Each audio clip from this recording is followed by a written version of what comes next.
Have you ever had one moment in your life where everything depended on what happened in the next 30 seconds? She was already reaching for the stone before she fully understood what was happening. The tent was dark. The fire outside had burned low, and the man lying on the ground beside her, the man she had married, the man she had followed into the most dangerous journey of her life, was dying. Not from an arrow, not from exhaustion, not from the 100 ordinary ways a person can die in the Sinai wilderness. God was killing him. The weight of divine judgment had descended on her husband with physical force, pressing the breath from his chest, the color from his face. Zipporah had spent enough years in her father's house, listening to the old priest speak about the God of all nations, to recognize what this was. This was not illness. This was not accident. This was covenant, and she knew exactly what it meant. Her hand closed around a sharp flint stone. Her son began to cry. And in the next 30 seconds, this woman, this outsider, this daughter of Midian, who had never been part of Israel's story, did the one thing that allowed the Exodus to happen. She saved Moses again. But before we get to that tent, we need to go back to where the story really begins. Not in Egypt, not at a burning bush, at a well in the middle of the desert on an ordinary afternoon that was about to become the opposite of ordinary. Stay with me. 7 sisters drew water from a desert well every single day. That sentence sounds simple. It was not simple. The well at Midian was controlled, in practice, by the shepherds who came after the women had done the hard work of drawing. The women would arrive, lower their ropes, haul up the heavy water, fill the stone troughs, and then the men would arrive and push them aside. Not every day, but often enough that the sisters had learned to accept it as part of the rhythm of their existence. Zipporah was the eldest. She had led her sisters here for years. She knew these men by face, by voice, by the particular angle of contempt they carried when they looked at women doing work they considered beneath them. The man sitting at the edge of the well that afternoon was different. He was wearing Egyptian clothing, not the plain cotton robes of desert travelers, but the quality fabric of someone who had grown up with choices about what to wear. His sandals were good leather. His hands, though now rough from recent travel, had the shape of hands that had spent years doing things other than hauling rope. He was also completely alone, which, for someone dressed like that, in the middle of the Sinai, meant one thing: he was running. Zipporah noticed all of this in the time it took to lower her first rope. She said nothing. She and her sisters worked efficiently, the way people work when they have been doing the same task for years, and have learned to talk and haul water at the same time. Then the shepherds arrived. The lead shepherd was the kind of man who had never been told no by anyone smaller than him. He called out before he was even fully visible, the way people do when they have already decided how a situation is going to end. Move aside. Our flocks need water. One of his men stepped forward and shoved Zipporah's youngest sister. The water jar hit the stone and cracked. Precious water soaked into the sand. The Egyptian at the well's edge had been still for a long time. He rose. What followed was brief. Moses had been trained in palace combat. He had also, in the past week, killed a man and survived a desert crossing on foot. The shepherds discovered quickly that the quality of his clothing did not reflect the softness of his body. Within minutes, they were gone. Moses turned back to the well and, without being asked, without explaining himself, began drawing water and filling the stone troughs himself. He worked efficiently, without drama. Zipporah stood watching him. She had spent her life reading people. She read this man with the careful attention she gave to everything that mattered. He had acted for them without expecting anything in return. That was unusual enough to remember. Jethro, the priest of Midian, had seen a great many things in his years. He had seen the way the world worked. He had seen the way power moved through families and communities and across borders. He had spent decades as the kind of man that people came to when they needed someone to think clearly about complicated situations. When his daughters came home early that evening,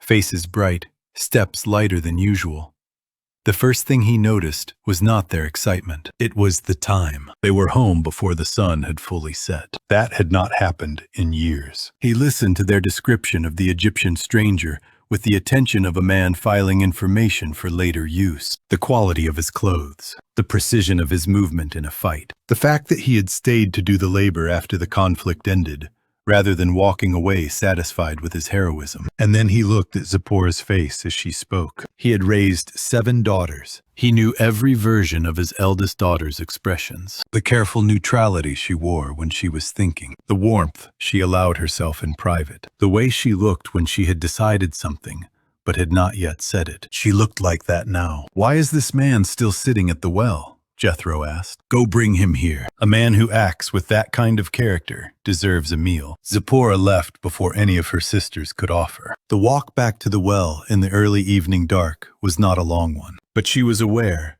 in the way you are aware of things that are changing before you can name what is changing, that something had shifted since the afternoon. She found Moses exactly where they had left him, sitting with his back against the well's stone rim, looking at the horizon. When she called to him, he turned, and for the first moment since she had watched him work, she saw something change in his face. Not the practiced politeness of a man being courteous, something more genuine than that. "My father invites you to share our meal," she said. "You showed kindness to his daughters today. He wants to return that kindness." Moses was quiet for a moment. The desert wind moved between them. Then he rose and walked with her toward the fire. Moses stayed. The weeks became months. The months became seasons, and something that no one could have fully anticipated. When an Egyptian fugitive appeared at a desert well, began to take shape between the cracks of ordinary life. He was good with his hands. He had learned that part late. The way people who grow up with servants learn everything about comfort and nothing about work. But he learned quickly. The calluses that formed on his palms in the first month were the honest record of someone applying himself. He was also deeply uncertain about almost everything. Zipporah found this interesting. The man who had moved through a crowd of hostile shepherds with complete confidence was, in private, someone carrying a weight of questions he did not know how to put down. He had grown up Hebrew by blood and Egyptian by education, and those two identities did not resolve neatly into a single person. They pulled against each other like ropes in opposite directions. She did not try to solve this for him. She had learned from her father that some problems could not be solved by someone else. They had to be walked through, one step at a time, until the person doing the walking understood the ground beneath their own feet. What she offered instead was presence. The particular kind of presence that does not require the other person to be finished or resolved or performing their best version of themselves. Moses noticed. Their conversations grew deeper, the way desert wells do. You don't see the depth until you lower something into them and feel how long the rope has to go. He told her about Egypt, about the marble and the gold, and the way power looked when it was comfortable with itself. He told her about watching men work in conditions that left permanent damage on their bodies. Told her about the specific day when watching became unbearable. He told her about the man he had killed and the flight across the desert, and the feeling of arriving at a well with nothing left but the next breath. Zipporah listened the way she did everything, completely and without rushing toward the end. Their father saw. He had the wisdom not to rush toward the end either. He let what was growing between them grow at its own pace. And when the pace had moved far enough, he said the practical thing that needed saying. "You have found your place here," he told Moses, "and Zipporah has found hers with you." The wedding was simple. Stars above the desert. The essential words. The joining of two hands that had already, in their own way, been working alongside each other for a long time. Exodus 2:21 records it in 7 words he gave Moses. Zipporah, his daughter. The text moves on quickly. The years do not. 40 years is a long time to learn a person. Moses learned the desert through his feet, through the particular way. The sand shifted in the hour before a storm, and the way the stars moved, in ways that a Midianite shepherd could read like text. But there were things he learned more slowly. Zipporah had a quality that he had not encountered in the palace, or the Hebrew settlement, or anywhere in Egypt. She could see what a situation actually was, rather than what the people inside it insisted it was. She was not brutal about this. She was simply, quietly, accurate. One evening, watching Moses struggle with a question about the God of his fathers, the God he had heard about in stories, but never encountered directly. She said something he did not forget. You are thinking about faith as if it is a problem that has a solution, but it is not a problem. It is a direction. Moses turned this over for a long time. He had been raised in a palace where everything had an explanation, and every question had an answer that someone with enough education could find. The idea that some things could only be moved toward, not arrived at, was foreign to him, and foreign things take time to become familiar. Their son Gershom was born into this continuing education. Moses chose the name himself, and it was a statement about how he still saw himself. I have been a stranger in a foreign land. Gershom carried his father's unresolved exile in his name from the moment he drew his first breath. Zipporah understood this. She named nothing after her own displacement. She had always been practical that way. The second son came later. Moses named him Eliezer. My God is my help. Between the two names, you can see the distance Moses had traveled in Midian. From stranger to helped. From exile to encounter. That movement was not accidental. Zipporah had been part of it. The morning Moses walked toward Horeb, something was different. Zipporah had spent 40 years learning to read the small signals of her husband's moods, the way a navigator reads wind. There was no specific thing she could point to, just the quality of his quiet that morning. The way he gathered his staff, with slightly more deliberateness than usual. She did not ask. She had learned when to ask, and when to simply watch. He was gone longer than a normal grazing day allowed. When he came back, the light was almost gone, and his face had changed in a way she did not have words for yet. He was not afraid. He was not calm. He was something she had not seen before. He had been spoken to. He told her everything. The bush that burned without burning, the voice that knew his name, the commission that pressed down on his shoulders like a physical weight. Return to Egypt. Stand before Pharaoh. Bring my people out. Zipporah listened to all of it without moving. Then she was quiet for a long time. What she felt was not the surprise of someone hearing something impossible. She had spent 40 years sensing undercurrents. And this one, the sense that her husband's life had been moving towards something larger than shepherding, had been present at the edge of her awareness for a long time. She could not have named it. But now that he named it, she recognized it. What she felt, underneath the recognition, was something more complicated. Pride. Fear.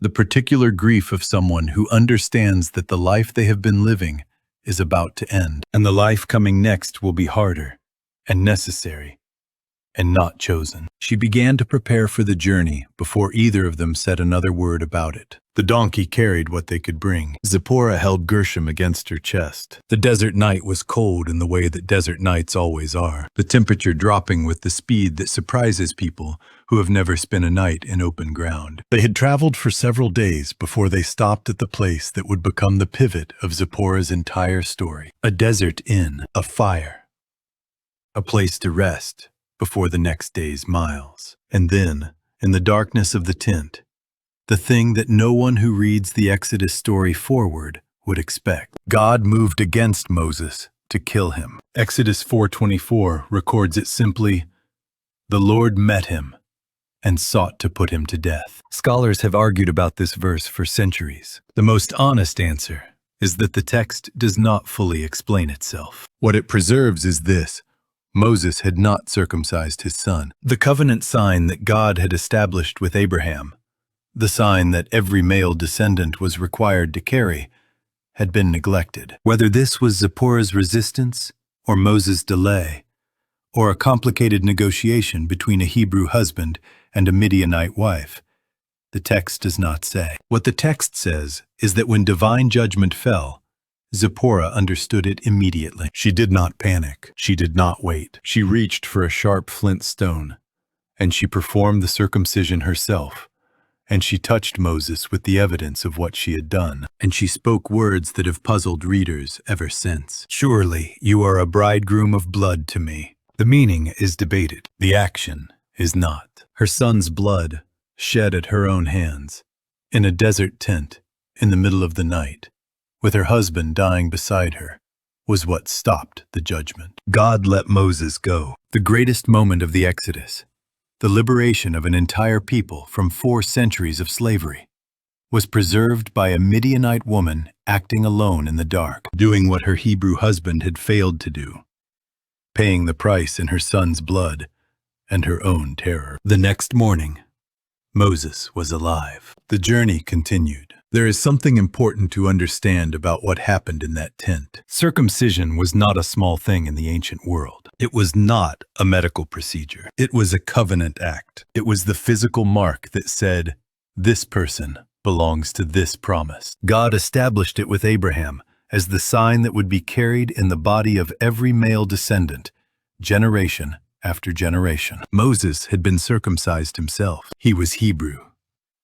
He knew what was required. Gershom had not been circumcised. And the journey they were on, the journey back to Egypt, to stand before Pharaoh and demand the freedom of God's people, was a journey that could not be made by a man whose household had not honored the covenant that made the whole thing possible. Zipporah understood this faster than Moses apparently had. What she must have felt in those moments is not fully preserved in the text, but we can ask the question honestly. She was a Midianite woman. She had grown up in a household where her father served as a priest, but not a Hebrew priest. The covenant of circumcision was not her inheritance. It was something she had married into, and now she was performing it herself, in the dark, with a flint stone, on her child, to save a man that her own God, the God of all nations that her father had always acknowledged, was pressing down with a force she could feel in the air. She did not hesitate. That is the detail that matters most. Not that she knew what to do, though she did, but that she did it without hesitating. The word that comes to mind is not courage, though it was courageous. The word is faithfulness. She was faithful to something larger than her own comfort, larger than her own tradition, larger than the fear that would have been completely reasonable in that moment. The blood on her hands that night was the price of an entire people's freedom, and no monument was built to her for it. No psalm was written in her name. History moved on to the next event. But the next event happened because of what she did. Moses sent her back. After the night at the inn, after everything she had risked to get them to that point, Moses made the decision that she would not continue to Egypt with him. The text records this quietly, almost in passing. Jethro 182 mentions that Zipporah had been sent back, and that Jethro brought her to Moses later with the words, "after he had sent her away." After. The grammar assumes you already know this happened. We are not told the conversation. We are not told whether she argued, or agreed, or walked away in silence. We are told only that she went back. The reasons Moses had were real. Egypt was dangerous. The confrontation with Pharaoh was going to involve things that a woman and 2 children should not be present for. There would be plagues and hardening, and the kind of violence that breaks people who are not made of whatever Moses was made of by that point. He was protecting his family. But think about what this looked like from where she was standing. She had left her home. She had followed him into the desert. She had saved his life. She had done the thing he had failed to do, and paid for it with her son's pain and her own terror. She had done all of this in service of a mission that was not even hers, a God who was her husband's God before he was fully hers, a people she had never met. And now she was being sent back. She went. She took her sons. She rode back across the desert toward her father's house. And somewhere in the miles between Egypt and Midian, she had to decide what she was going to do with the fact that the story was going to happen without her. The plagues came. Water turned to blood. Frogs and lice and flies. Livestock dying in fields. Boils breaking open on Egyptian skin. Hail that broke trees. Locusts that stripped everything green from the land. 3 days of darkness, so complete that people could not see their own hands. And finally the worst.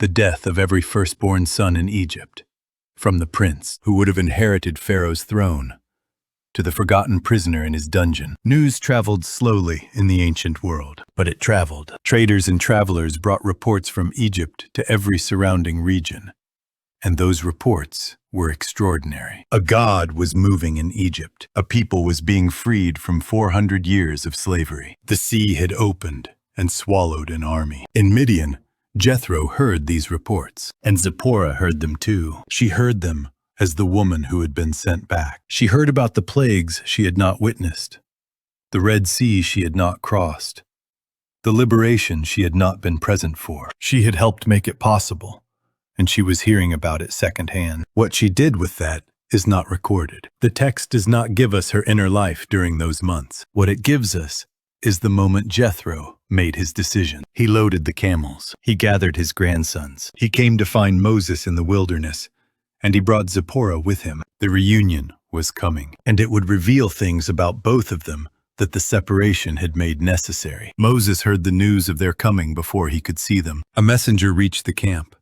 "Your father-in-law Jethro is on his way to you, with your wife and your 2 sons." Moses went out to meet them. The text records what he did when he reached Jethro. He bowed down. He kissed him. They greeted each other. They went into the tent.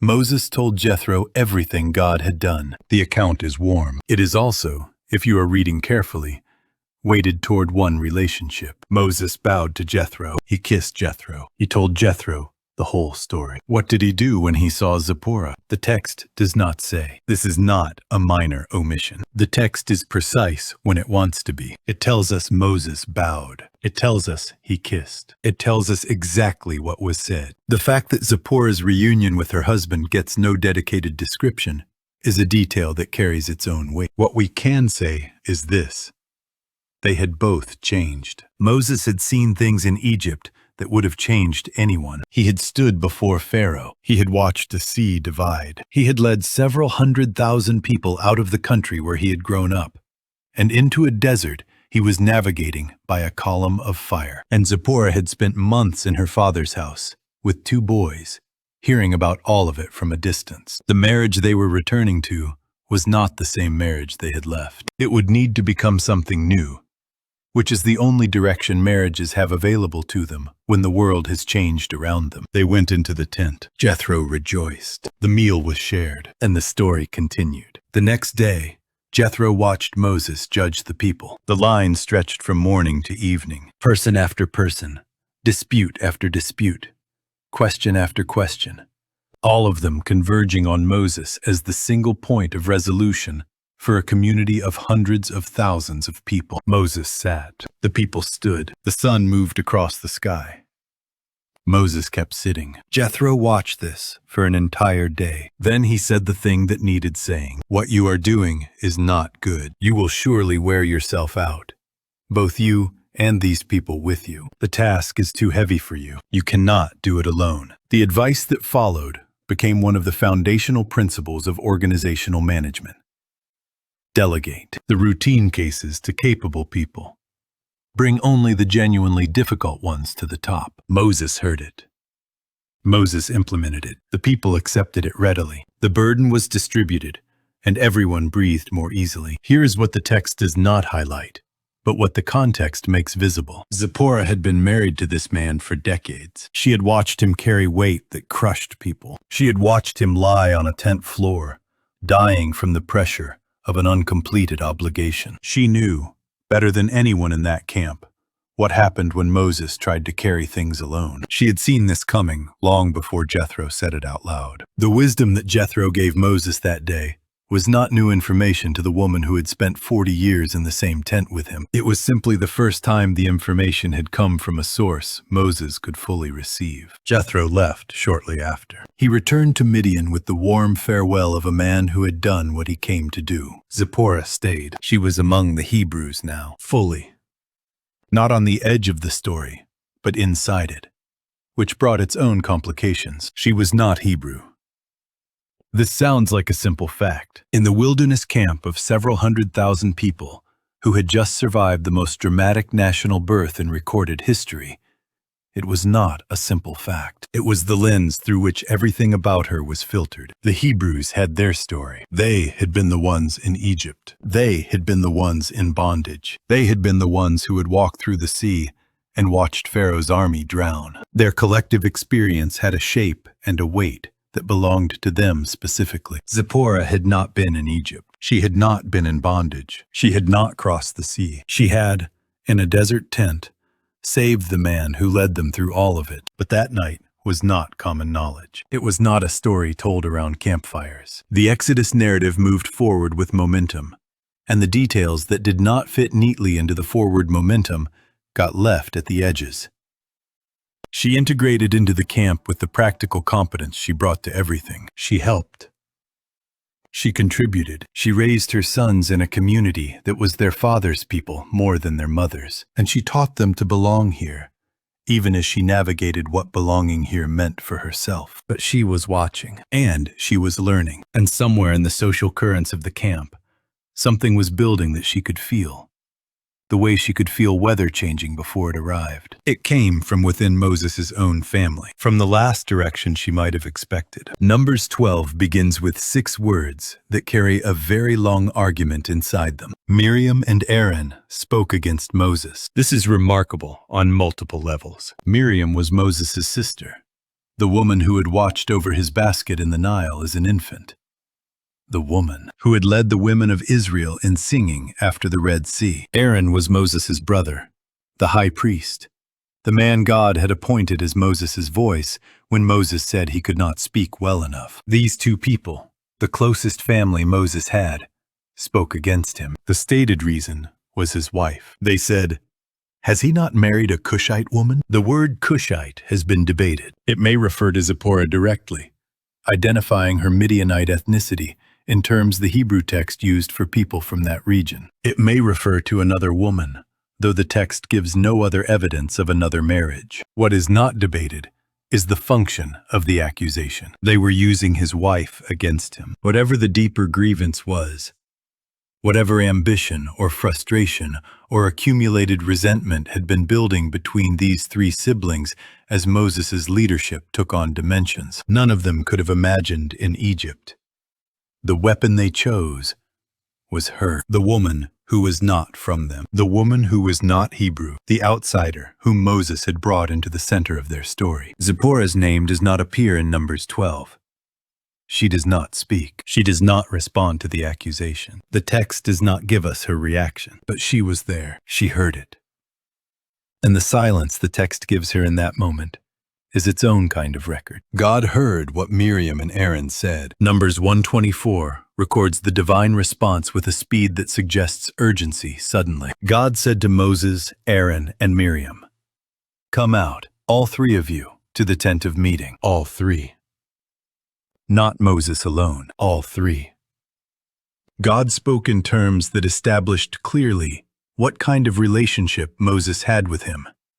Not prophetic vision or dreams, but face to face, clearly, and not in riddles. Then God said something that cut to the center of what Miriam and Aaron had done. "Why then were you not afraid to speak against my servant Moses?" The anger of God burned against them. And when the cloud lifted from the tent, Miriam was covered in leprosy, white as snow. Aaron turned to look at her and saw what had happened, and said to Moses, with what reads as genuine desperation, "Please, my Lord, do not hold against us the sin we have so foolishly committed." Moses prayed for his sister immediately. "Please, God, heal her." God's response: if her father had spit in her face, she would have been in disgrace for 7 days. Let her be confined outside the camp for 7 days, and after that, she can be brought back in. So Miriam was put outside the camp for 7 days. And the entire nation, several 100,000 people, did not move on. They waited.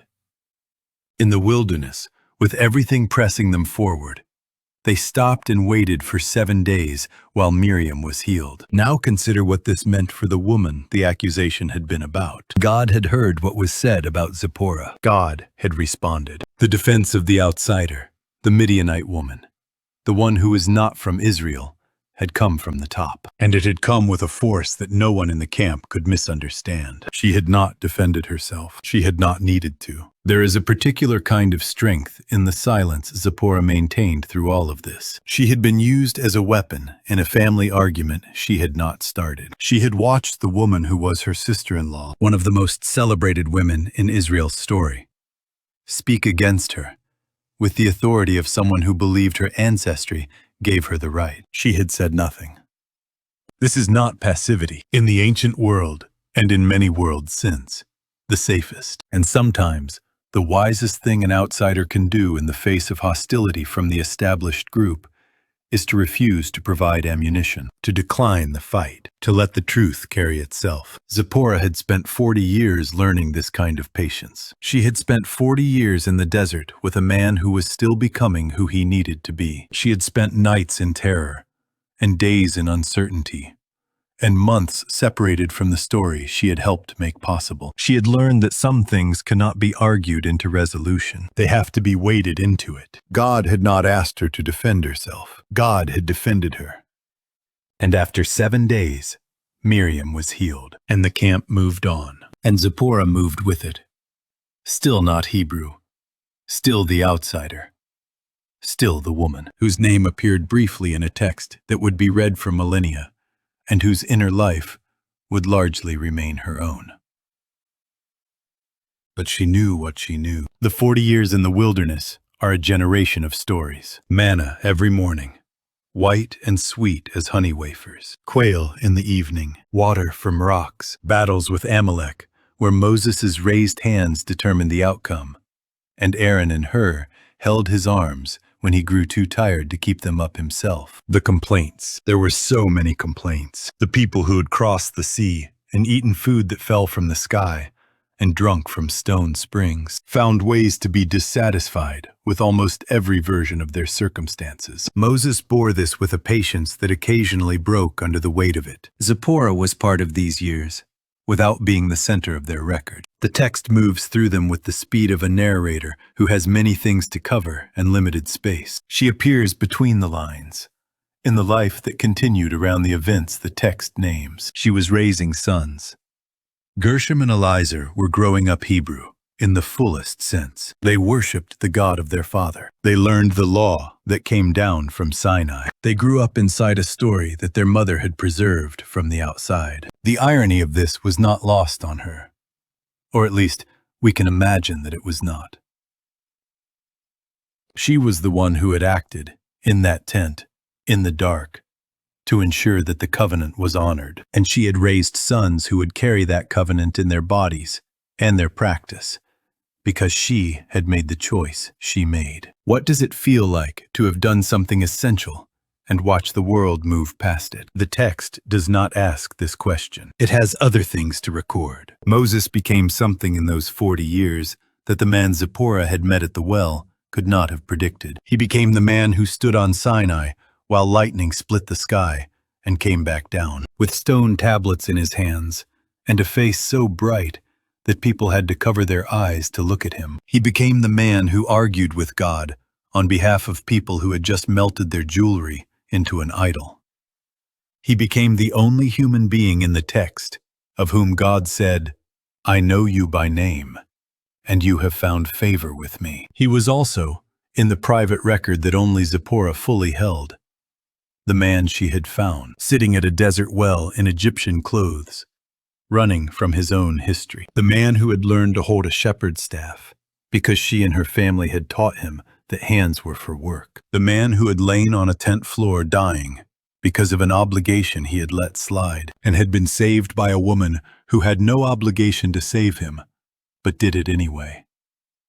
Both of these were true. The prophet and the husband, the mountain man and the desert learner, the voice of God, and the man who needed someone to hold his arms up when he grew too tired. Zipporah had known the second of these before anyone knew the first, and the second made the first possible, in ways the grand narrative does not always pause to acknowledge. At some point in the wilderness years, Moses was told by God that he would not enter the promised land. He had struck the rock at Meribah instead of speaking to it as God instructed.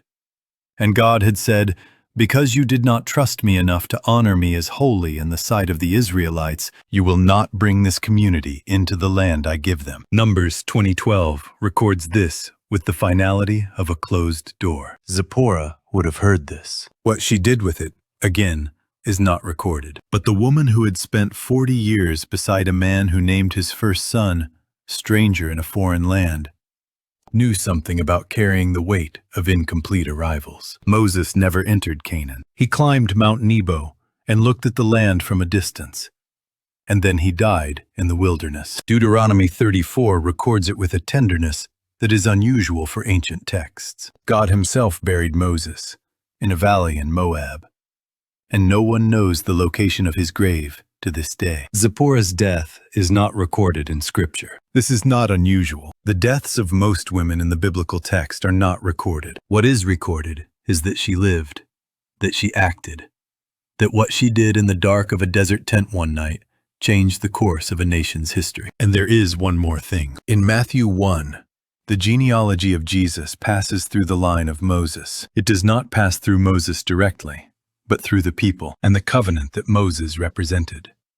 The covenant that Zipporah had honored with her own hands, when Moses had not. The promise was kept. The line continued. The covenant she had sealed in blood in a desert inn ran all the way forward to the thing it was always moving toward. She did not know this. She could not have seen the shape of it from inside it, but she acted faithfully anyway. That is the record the text preserves. Have you ever done something essential that no one noticed? Something that required everything you had, that cost you in ways you never fully articulated, that changed the outcome of a situation that you were only barely inside of, and then watched the story move on without stopping to record it? If you have, you know something about Zipporah. She appears in the story of Moses at 3 specific moments. The well, where she is observant and practical and unafraid.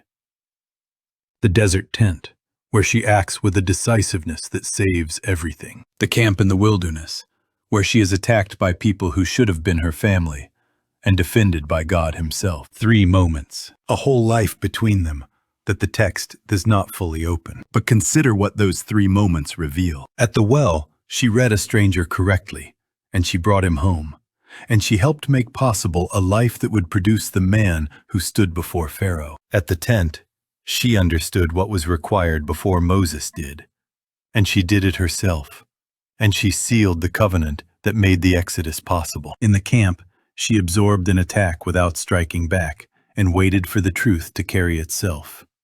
And watched God respond in ways that required no argument from her. These are not the actions of a woman the story happened to. These are the actions of someone fully present, fully willing, fully committed to something larger than her own comfort and recognition. She was a Midianite. She was a priest's daughter.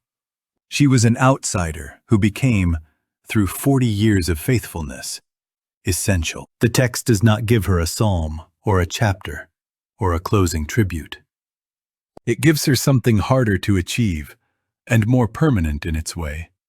The record that what she did, that it happened, that without it, the rest of the story does not follow. History almost forgot her name. The text did not. She was the woman who saved Moses twice. The woman who honored a covenant her husband had delayed. The woman who stood still while accusations flew at her and let the truth answer for itself. And somewhere in the long line that runs from that desert well to the thing the whole story was always moving toward, Zipporah, the daughter of Jethro, stands at a particular place with flint-marked hands, and the record is honest about her. That is more than most people get. God bless you. See you in the next one. Ask yourself this week, where have you been faithful in a way that no one else has seen? Because the text that matters most is not always the one written down for everyone.